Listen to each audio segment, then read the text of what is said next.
Pokimane has been the subject of a lot of controversy and absolute terrible takes over my time on the internet. This has nothing to do with that though. Many of you have probably seen the clip already, but if you haven't, then hoo boy, you're in for a surprise. Let me set the stage here. You're a content creator putting out videos on YouTube and streaming on Twitch. Since the workload is piling up, you decide to hire an editor, someone to take that load off and unload you of that burden. You find someone that's a jack of all trades in his craft, amazing at editing and having a talent of pushing out high quality content. There's an issue though, he's late on his deadlines without warning at all, pumping out product 1 or even 2 weeks late, stroking the very end of his rope with a chance of being shafted if his quality wasn't so good. So what do? Do you call him a wanker and send him on his way? Do you put up with him jerking you around to fit his schedule? What about whenever he finally comes to you to tell you why he's always late? It's a raw deal nonetheless. Take a listen.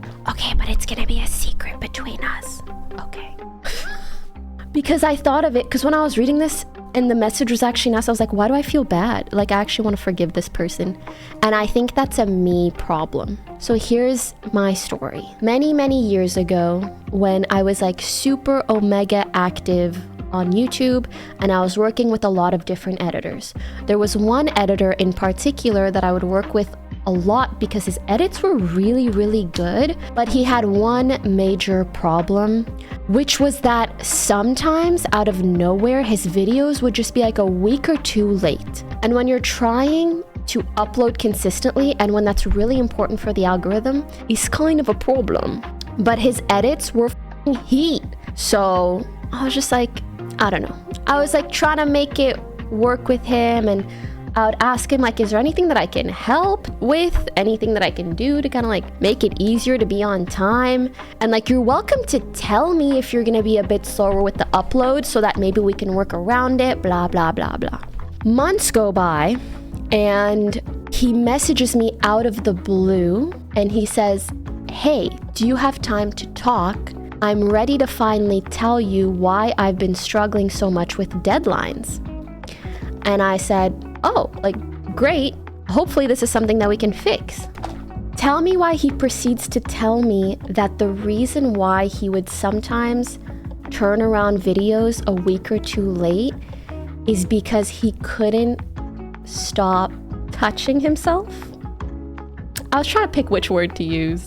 To me, his, in a way, employer of many months.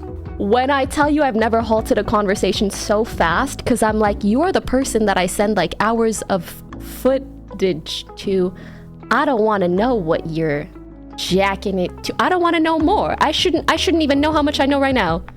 I shouldn't know. Now there's a lot to unpack here. I want to start out by asking the biggest question I have so far. Why in the world would you admit to this? Oh yeah, see, the reason I'm late all the time is because I'm over here just whacking my willy raw, baby. I'm jerking my Johnson morning and night. Every time you open your mouth, I just burst with excitement. That's what takes me so long. Really pumping out that content, if you know what I mean. Like, homie, there's some things you should keep to yourself, and this was definitely one of them.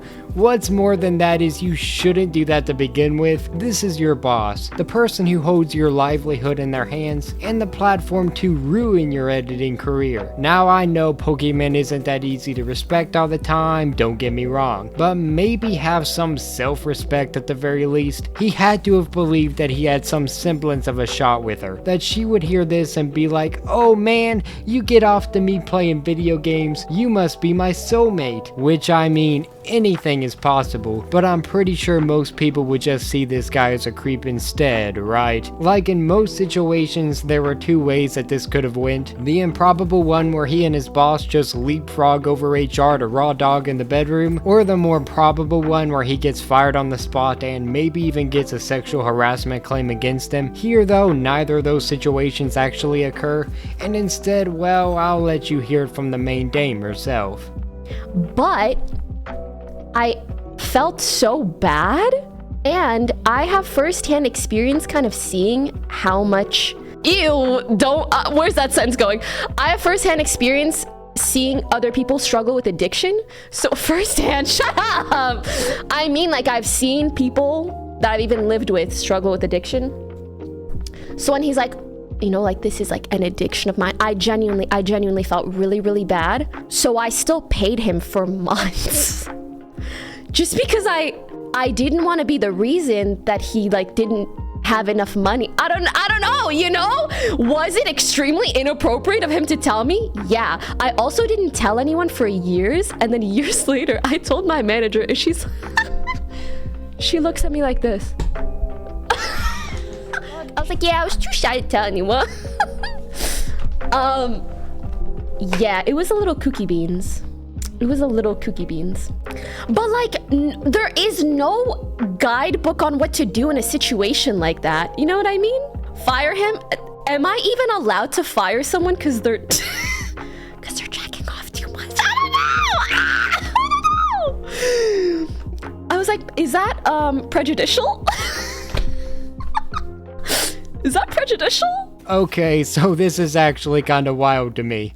I completely understand feeling sympathetic towards someone who has an addiction and not knowing what you can do to help. I've been in that situation and it definitely isn't fun. That being said, I'm pretty sure that enabling said addiction should have been a very obvious no-no to the common man. If my employee is addicted to drugs and then comes to me, not in that way, and says they are addicted and it's interfering with their work, I'll do whatever I can to help, point them to resources that can help, and try to accommodate them as they work to get better, as long as they are actively working for that outcome anyway. What I would not do is give my employee more drugs or more opportunities to do or get drugs, and yet still hope that they will eventually stop doing them, which is basically what she did here. She decided that, oh, you're addicted to flicking your stick to me, I'm going to go ahead and continue to give you footage of me to edit and beat off to in hopes that you eventually stop. Don't worry though,